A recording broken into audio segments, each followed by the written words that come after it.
Order! Order! You are an incorrigible delinquent at times. Behave yourself, man!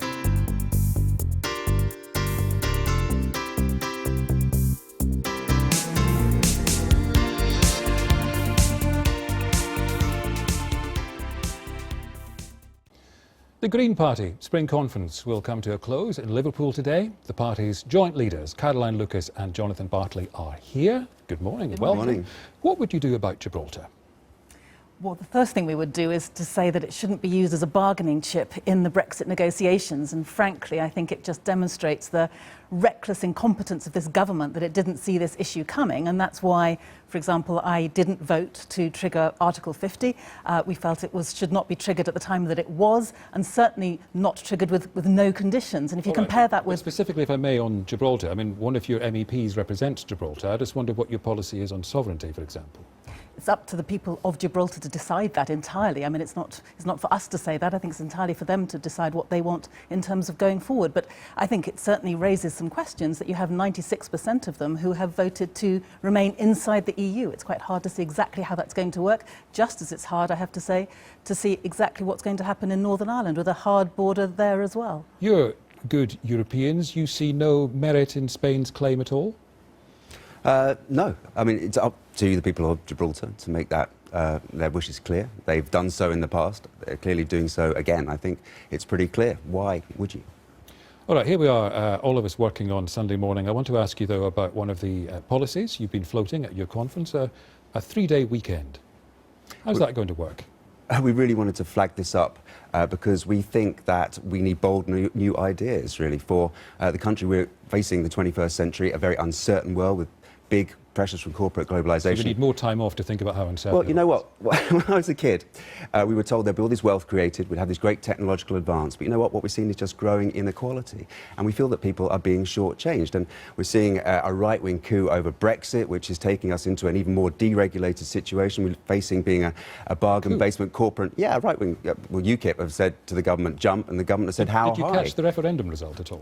We certainly did, but crashing out of the single market, crashing out of the customs union.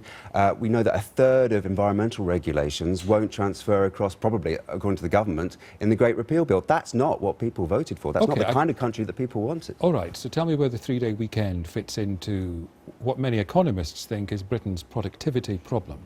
I think there's a lot of evidence that suggests that when people are exhausted, their productivity goes down. And what we're suggesting here is that we are now the 6th largest economy in the world. People are working ever more hours, getting ever more stressed, getting ever more ill health, mental health problems as well.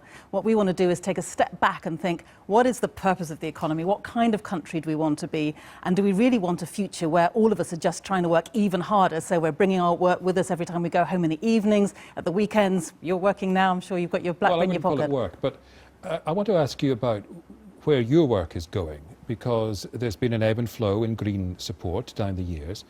Now, though, in the spectrum of British politics, you've got, if people want something of the left, they've certainly got Jeremy Corbyn's Labour Party. If they're frantically pro-EU, they've got the Liberal Democrats saying, come to us. What's your appeal? Well, we're the antidote to UKIP. We want to wipe the smile off Nigel Farage's face. We've seen in Europe, we're hosting the Global Greens, and we're seeing how Green parties right across Europe are challenging the far right. Now, Labour are not doing that. In fact, Labour have capitulated to UKIP, triggering Article 50, really rolling over.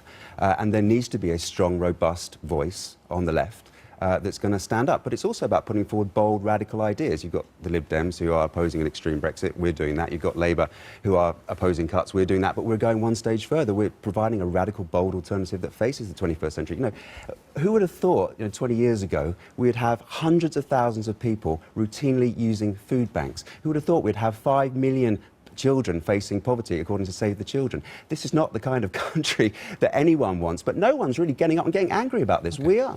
I want to ask you about security. It's less than a fortnight since the Westminster Bridge attack in London. The police investigating what the attacker may have believed, which organisations he may have thought were doing a good job. The Green Party website says your policy is still that it should not be a crime to simply belong to an organisation or have sympathy with its aims. What we're absolutely clear about is that terrorism is an atrocity, that any suggestion that that policy that was written a long time ago for talking about issues around the ANC... It's still relevant. It's on your website. Well, still your policy. it's our policy is agreed by our conference, and that stays until it is modified at a future conference. So is this a bit embarrassing now? I think the wording isn't very helpful right now, in the sense that it's allowing people like yourself to interpret to mean that in any way we were suggesting that those people who support something as appalling as ISIS Well, if I would could come at it from another way, what about freedom of thought? What about freedom of expression in this country? Don't you want to stand up for that, even if there are terrorist atrocities? I think that's exactly the distinction that that piece of policy is attempting to make. In other words, freedom of thought is entirely permissible, and it would be very scary if it were not. There's a distinction between that and the kind of atrocities that we see at Westminster, and quite rightly people going after anybody that's involved in that. That is without a question. But it doesn't sound like you managed to square those two difficult problems. I think it does. Yes. Hand to your co-leader at that point. I mean, when this policy was done many years ago, it was about... This is on a constantly updated website, by the way. Yeah, but it was done several years ago, decades ago, around the time of the ANC. And when you're thinking about groups that can be demonised by a very oppressive state, it's important that you do balance that freedom of expression. We will unequivocally condemn those that are involved in hate crime, those that are involved in hate action, and that's never, up for debate. But it is important that you balance it, absolutely. All right, good to see you both. Thanks for doing that for us.